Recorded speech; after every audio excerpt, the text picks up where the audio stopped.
Hello everyone, this is Super Comic Girl. Welcome back to my channel. So, for people that are wondering when I'm going to get started with the comic reviews for the comics that I got last week, those are still in their bags. I will get to them as soon as I finish reviewing the comics I got last comic book day. I remember I bought a shit ton of comics and it's taken me time to get through them. Sometimes I don't want to read them and sometimes I do. It's kind of like it's one of those things.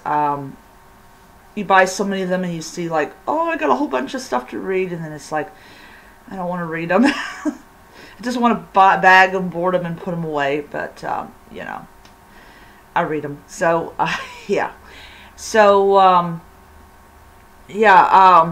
also want to say that next week, if I'm going to check this week if Black Adam is still in theaters. If it's still in theaters, I'm definitely going to be going probably the 1st or the 2nd to go and see Black Adam. And so hopefully I'll have one of those days off and I can go and do it. If not, I'll probably have to wait till the weekend if I haven't had my 2nd day off already. So with that being said, it's time for the reviews. So for people that do not know, I review 5 comics. I start with the last one I read and I go all the way to the first one.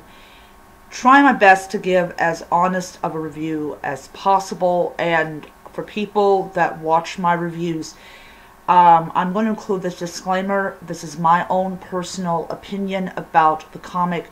If you like the cover and you really want to read a story, go ahead and read it and everything. So this is a review. So the first one is Wonder Woman number 793. And I got it for this cover. I like the idea of Batman, Superman, and Wonder Woman together, fighting together as a team. They are the Trinity. These are the 3 characters that are the most popular of all of DC's lineup. So, yeah. And I happen to like all 3 as well. So, cover is I just love the cover. It's really nice. It's not cartoony. It's just, there's some talent behind it. The illustrations are absolutely wonderful. So what do they do in this comic? What do they do in this issue? Well, they're fighting these things. And I think they might have been in the first, what is it? The pilot episode for Justice League Unlimited. I'm not exactly sure, but they look like them. But yeah, so they're battling the Templov. And I'm going to say I really love them working together as a team. And this is the first issue that I have read where they have been together. Of course, there was other issues way back that had them working together, but I don't have those issues. Overall, it was a really fun issue, and if they are the same ones that was in the Justice League Unlimited pilot episode where the last Martian was basically had them all come together to fight this menace, then they're bringing back a adversary. Oh, yeah, you already saw that picture. They're bringing back an adversary that that they introduced before, that people will recognize. So, yeah. And then also includes the little small young Diana before she became who she became, and it's really cute. You can tell it's drawn by two different artists, or just their drawing style is so different. So yeah, so a lot of fun to read. I really enjoyed it, and I'm going to give it 5 stars. So Wonder Woman is always awesome. So yeah. Then we have Batman the Audio Ventures issue number 2. This was the issue that came out the 2nd, because I have my calendar propped up there. Still on November. And I really loved the first issue. I loved the audio adventure special that I got, I think it was a month or 2 ago. And it's that pink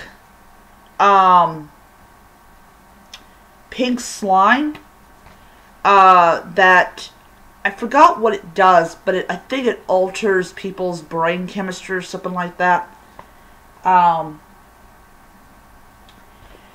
Overall, I really happen to like it. It has a lot of your, you know, you had, I think it was Babyface. I don't know if I'm talking about the same kind of, right kind of villainess. Her name is Babyface. I might have the wrong one. And she is the saddest, I think, of all of the villains that Batman has ever faced. Because she looks like a little child. And I'll tell you something, that episode where Batman puts his hand on her head just like made me cry. And I feel like crying right now. But, yeah, so she's in it. And, I think,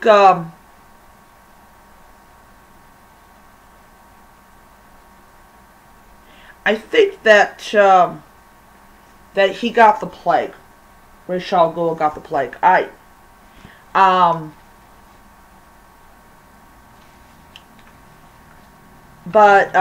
Yeah, Robin looks really like cartoony, which is, you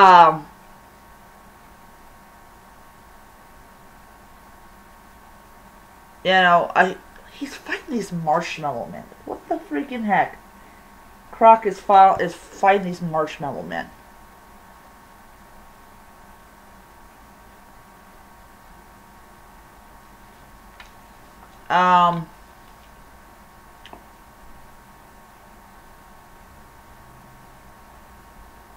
So yeah, it's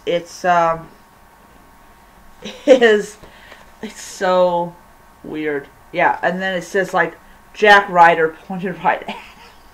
If you didn't know who he was.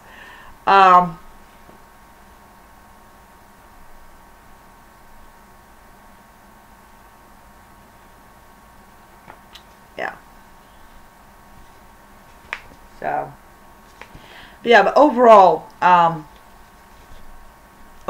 I really enjoyed this. It's just a blast to read. I hope we find out the source of the pink sludge or goo or whatever. But yeah, so issue number 2 was great. Loved it. And I give it 5 stars. So this one is issue number 4 of Damage Control. And I have not much to say about it other than it is just so out there. It's just in like insanity land.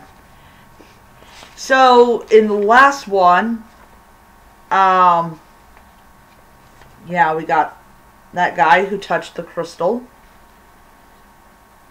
And so this guy is literally just a mad scientist, kind of like he's into the whole thing of like being a villain, and and everything like that. And, you know, he goes and he finally cures this poor guy of being a giant hamster.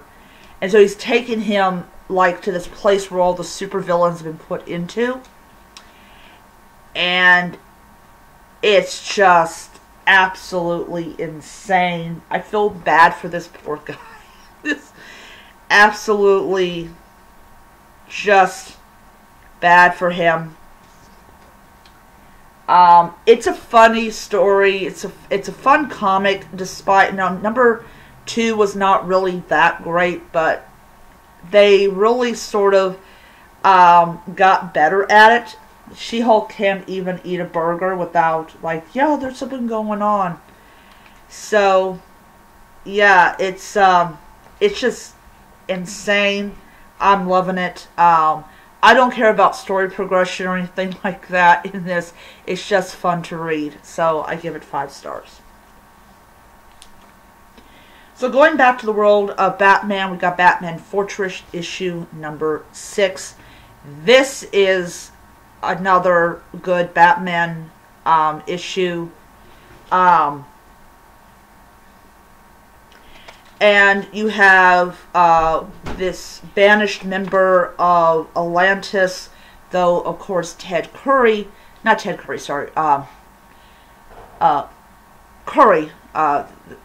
you know, I always get his name wrong, and I just did that on camera. Arthur Curry. He's the one, you know, he's leader of you know, he's the king of Atlantis and everything like that, and this kid gets banished because he happens to be gay, which I thought that was a stupid reason. I mean, the guy can obviously fight. He obviously has the ability to fight, so yeah. And they're fighting this thing. And it's part of the Fortress of Solitude's defenses. And I'll tell you something, this thing is so hard to fight. I'll call him Aqualad because, you know, I don't really remember his name. But he's a good character. I mean, he fights like really hard, and he's very brave, and I do love characters that have a lot of bravery and a lot of heart and a lot of determination. And this poor kid gets wrapped up. Look at that. Just like, what the heck? Yeah. So I do not know what the purpose of all these defenses are. Like, really, who wants to break into Superman's place and steal stuff?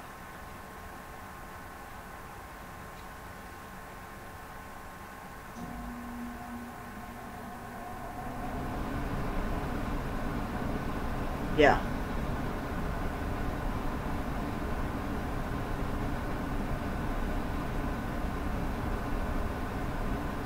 So,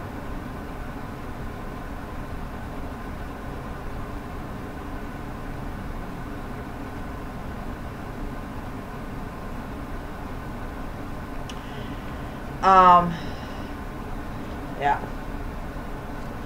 So, they have, like, no idea what the heck this thing is. Like, what is that? What the heck is that? What is the point of that being in there?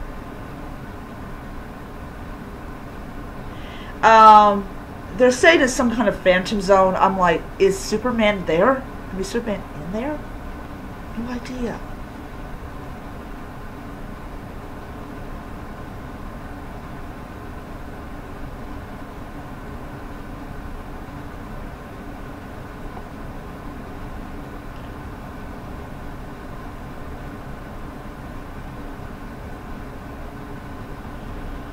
Yeah. So, it's like he's taking a trip down into the Phantom Zone, or whatever it's called. But, yes. In the Fortress of Solitude, no one can hear you scream, which is definitely true. No one can. So, yes, 5 stars. these four worked really, really well, despite their differences. And yeah, so I'm interested to see where Batman ends up at. So, yeah. And last but not least, Axe Judgment Day issue number 6. And this is supposed to, from the impression I get from the very end of it, it's like the ending of it all. But the next one, I don't know why they had to have an Omega version, but okay. So this is basically Earth's final Judgment Day. I liked the illustration. The artwork is just so good. And you know, Star Fox gives the people of Earth shelter because, you know, he's head of the Eternals. And you have this thing that is just bent and determined to destroy everything that it sees, because it has rendered its final judgment on everyone.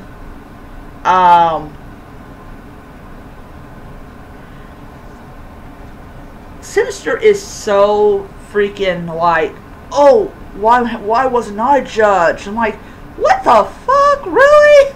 Just what? And it's just like, oh my god. So one character that I really happen to like in this issue happens to be Jean Grey. Jean Grey is so, like, I really love her as a character, and I really loved her in this series. And she's just basically trying to kind of reach him and say, can you really live with yourself if you do this? I mean, because she's drawn from her own experience of being the Phoenix and destroying planets and lives.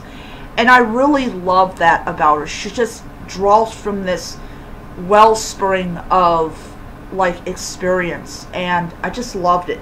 And I just love the fact they finally freaking admit that they essentially kill people to live. I thought it was finally you admit to people that, yeah, your loved one's death is caused by, probably not caused by what you think it is. It's just, there's an Eternal that needed to come back, and your Uncle Albie had to die so that we could live. Like,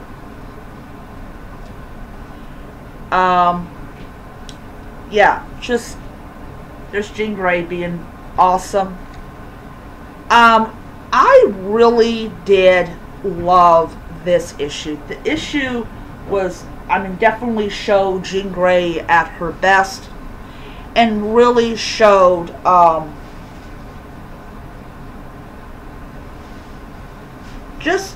just loved it. It was really a nice issue, and everybody's celebrating, and so yeah, it was just a really good issue. I loved it. And it says every day is Judgment Day, which is true. So yeah. So Axe Judgment Day issue number 6, I give 5 stars. It is a really great issue. I mean, some people will probably not agree with me, but I did love it. And yeah, and also loved the variant. So alright, so that is my video for now.